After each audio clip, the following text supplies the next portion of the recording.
This movie is rated R18, and the main actress playing Asagiri shows up with no clothes in many scenes of the story.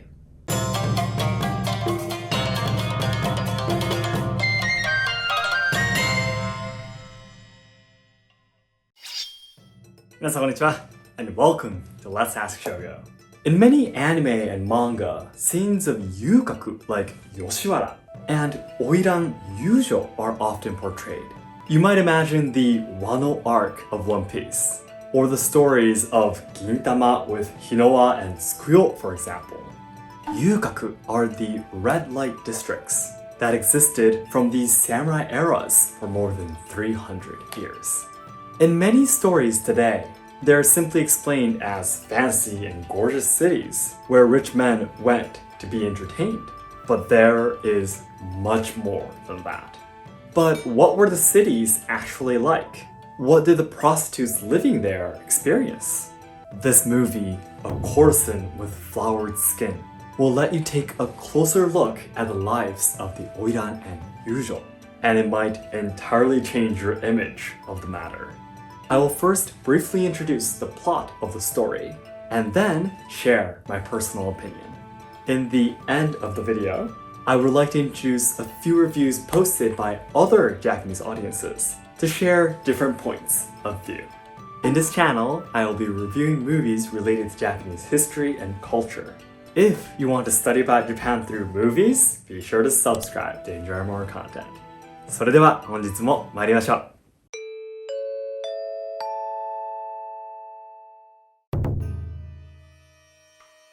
Then first, let me start from briefly explaining the plot of the movie.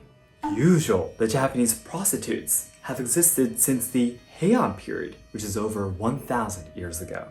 They worked at restaurants and hotels in areas near ship ports where there were many travelers in order to catch them as guests. However, the brothels that were not controlled by the law or not under surveillance tended to cause trouble like crime and murder. In order to prevent this, from the Sengoku era, the government restricted prostitution businesses by law and forced the Yujyo to work at the government-approved red light districts called Yukaku. Under the patronage of the government, the Yukaku and Yujyo culture bloomed, and in the Edo period, there were over 20 Yukaku all over Japan. They became a typical entertainment venue and cultural hub. The biggest Yukaku in Japan was the famous Yoshiwara in Edo, with a site area of about 66,000 square meters, and more than a few thousand Yujyo were working there in its golden age. However, for the Yujyo prostitutes working there, it was a living hell. Yujyo were mainly daughters who had been sold off by their family to repay a debt. The girls would have to work their whole lives to repay the debts that their family created.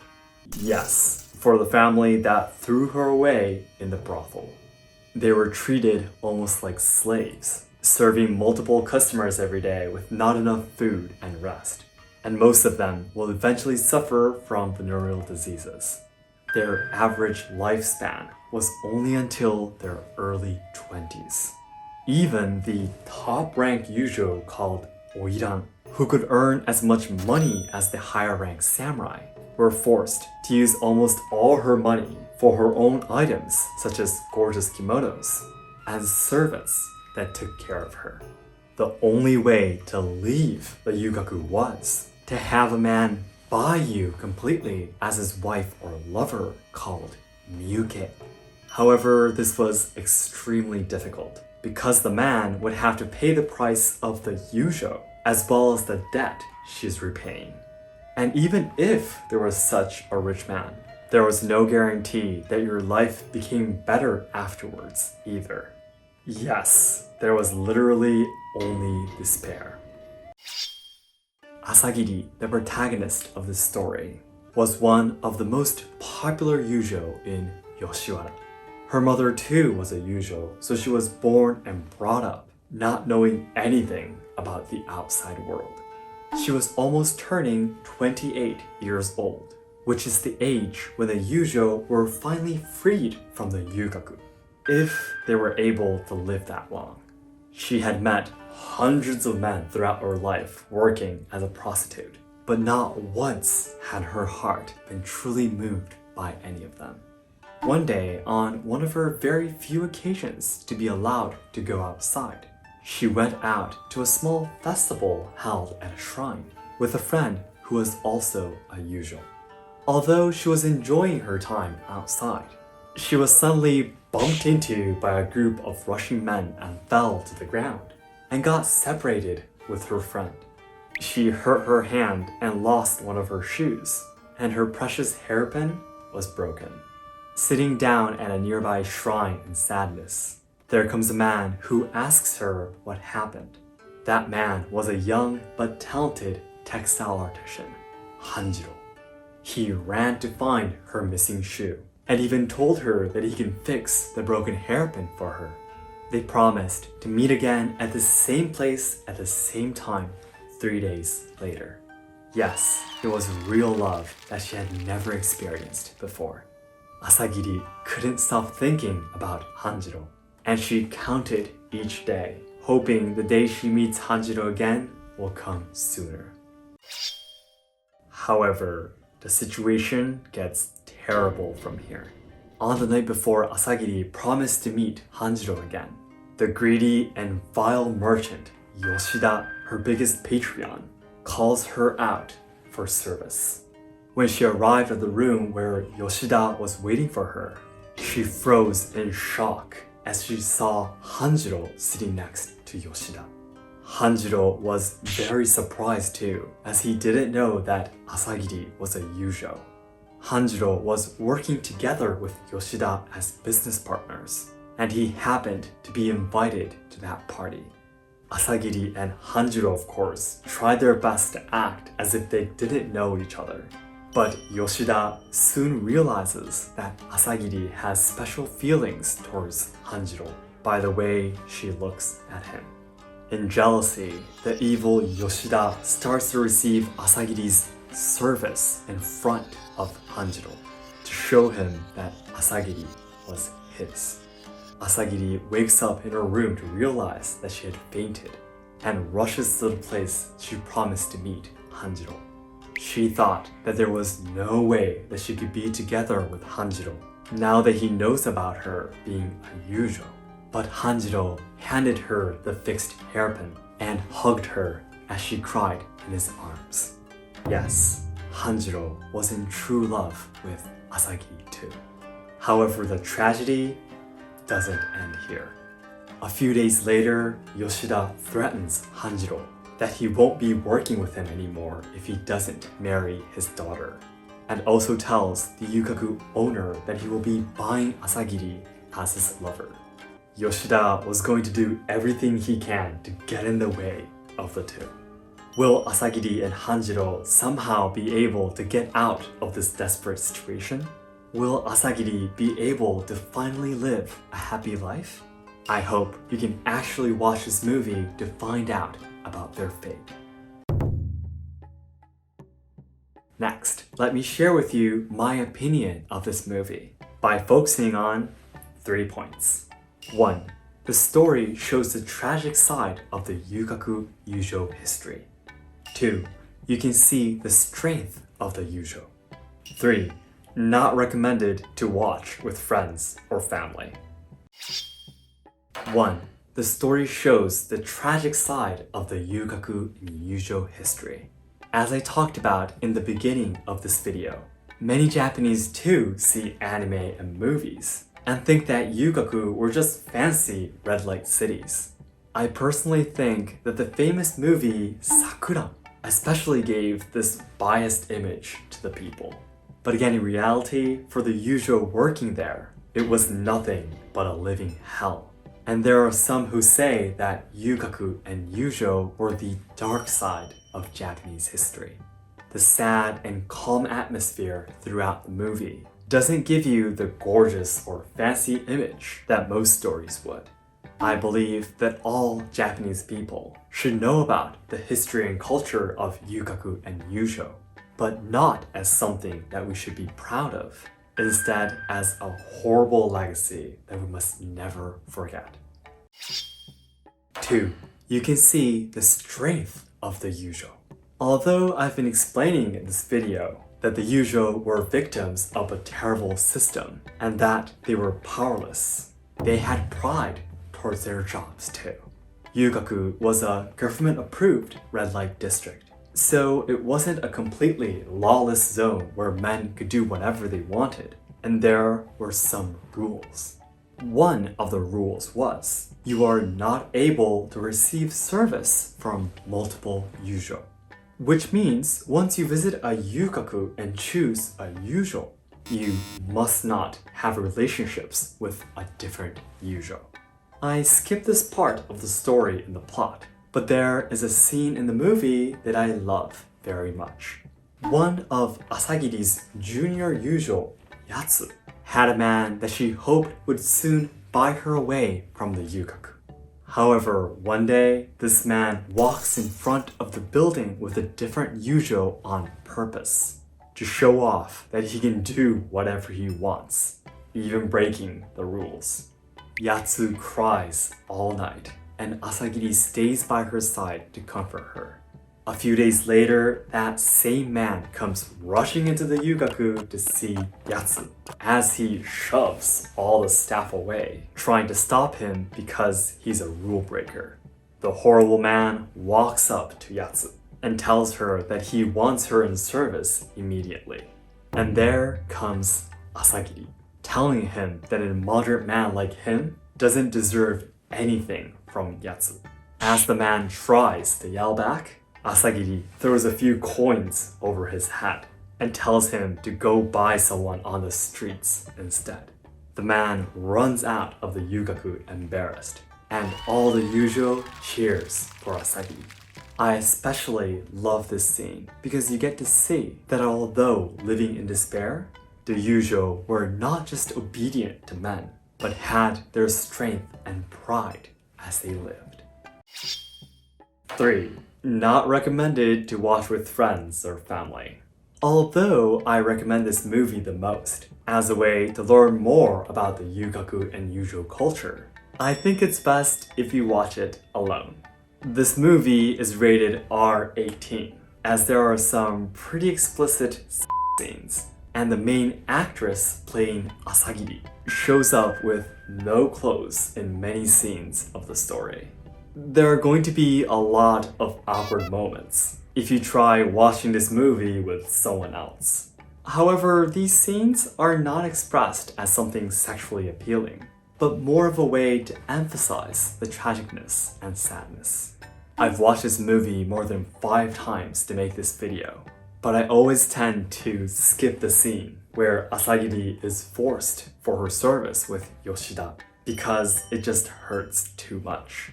I understand that without these realistic scenes, this movie would be something completely different. But I still believe that each scene could have at least been shortened. As an overall review, I personally will give this movie a 4-star rating out of 5. Then lastly, let's take a look at some reviews other people wrote to deepen our understanding towards this movie. 1. Asagiri is a miscast. 2. The rank of Asagiri is inaccurate. 3. Yujyo should not have been able to go outside. 1. Asagiri is a mythcast. This is probably the review they would find most about this movie. The actress playing Asagiri is called Adachi Yumi, and she is a very, very famous actress and celebrity in Japan that everyone knows about. So of course her acting is great, and there is hardly anyone that's complaining about that. The problem is how she looks. Adachi Yumi was voted number 1 for the actress ranking that looks younger than her actual age in 2021, which means she looks very young, too young in this case, to act as the oldest Yujyo who was the most popular. Many people say that she doesn't have enough sensuality to play the role of Asagiri, and it looks as if there's a young girl in a group of adult women. 2. The rank of Asagiri is inaccurate. According to the story setting, Asagiri is the oldest and most popular Yujyo out of everyone, close to the rank of an Oiran. However, if she really was in a rank that high, how she is treated is quite strange.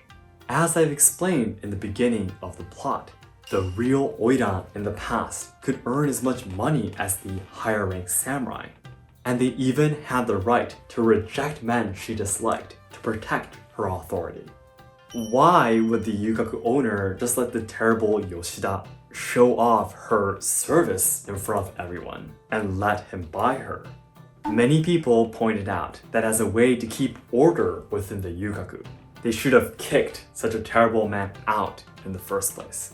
So Asagiri is explained as the top-ranked Yujyo, but she is treated as if she is one of the lowest, which makes the story historically inaccurate. 3. Yujyo should not have been able to go outside. As I've explained in the plot, there are many scenes where Asagiri goes outside to meet Hanjiro, but there were many reviews saying that that must have been impossible. From what I have learned too, Yujyo only had 2 days off a year, New Year's Day and 1 day of the Obon season. Apart from these 2 days, they had to work more than 15 hours a day. If they let the Yujyo outside the Yukaku that often, there must be a lot of women trying to run away from the terrible place to be free. Of course, if Asagiri was not allowed to walk freely outside the Yukaku, there would be no way for her to meet Hanjiro, and the story won't start in the first place. In the end, it is of course a fictional story. Overall, the rating of this movie is 3.3 stars out of 5 on Amazon Prime, with more than 98 reviews, which is much lower than I expected. The plot of the movie goes like this. Yujyo were prostitutes working at the Yukaku, which were government-approved red light districts that have existed for around the Sengoku era to keep order and to control the morals. One of the most biggest and famous Yukaku was Yoshiwara Yukaku, located in Edo, which had more than a few thousand Yujyo working there in its golden age. The main heroine, Asagiri, was a popular Yujyo in Yoshiwara who was almost about to retire, turning 28 years old. Although she had never actually fallen in love with anyone before, when she met Hanjiro, everything changed. Hanjiro helps Asagiri, who had lost her shoe and broke her precious hairpin when she got bumped into a group of rushing men. Hanjiro promises Asagiri to fix the hairpin and return it in 3 days. However, before they are able to meet again, Asagiri was asked to serve her biggest patron, the rich and vile Yoshida, at a party. What was tragic is that Hanjiro was his business partner and was also attending the party. Yoshida eventually realizes that Asagiri has special feelings for Hanjiro, and he thinks of a horrible plan to break the two apart by making Hanjiro marry his daughter and buying Asagiri from the Yukaku himself. Will Asagiri and Hanjiro be able to be together again? Please watch the movie to find out. My review of this movie is 1. The story shows the tragic side of Yukaku Yujyo history. 2.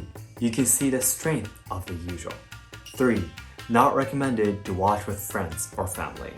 By watching this video, you can understand how tragic the lives of the Yujyo were, but at the same time, they try to live strongly with pride as Yujyo too. It might change your image of Yukaku Yujyo just being a fancy and gorgeous culture of the past. However, there are quite a few explicit sex scenes, which are meant to make the stories more dramatic and sad, but it does feel a bit too much. These are some interesting reviews by others who have seen this movie. 1. Asagiri is a miscast. 2. The rank of Asagiri is inaccurate. 3. Yujyo should not have been able to go outside. The actress Adachi Yumi is a famous and great actress, but her looks are a little too young to act as the popular Yujyo, Asagiri. Also, although Asagiri is supposed to be one of the top-ranked Yujyo of Yoshiwara, she is treated as if she is the lowest, being led by a man in front of everyone and allowed to be bought by him. Lastly, it is historically inaccurate that Yujyo could walk outside the Yukaku freely like Asagiri does in the story. So overall, negative reviews tend to stand out, but I still recommend you watch it at least once to deepen your understanding of the Yukaku Yujyo culture. So that's it for today. Thank you very much for watching. If this video helped you to deepen your understandings towards Yukaku and Yujyo culture, please hit the like button to let me know. And my goal was to achieve 1 million subscribers by January 2023, so your help is what I need. In this channel, you can take a closer look at Japanese traditional culture, tips on traveling to Kyoto, and social problems in Japan. So learners and lovers of Japanese language and culture, be sure to subscribe to enjoy more content. And if you'd like to learn more about what we talked about today, please take a look at my sub-channel, Shogo's Podcast, through the link in the description box. I would like to discuss with you how you felt about the last decision that Asagiri makes. Thanks again, and I'll see you in my next movie reviews from Japan. どうもありがとうございました。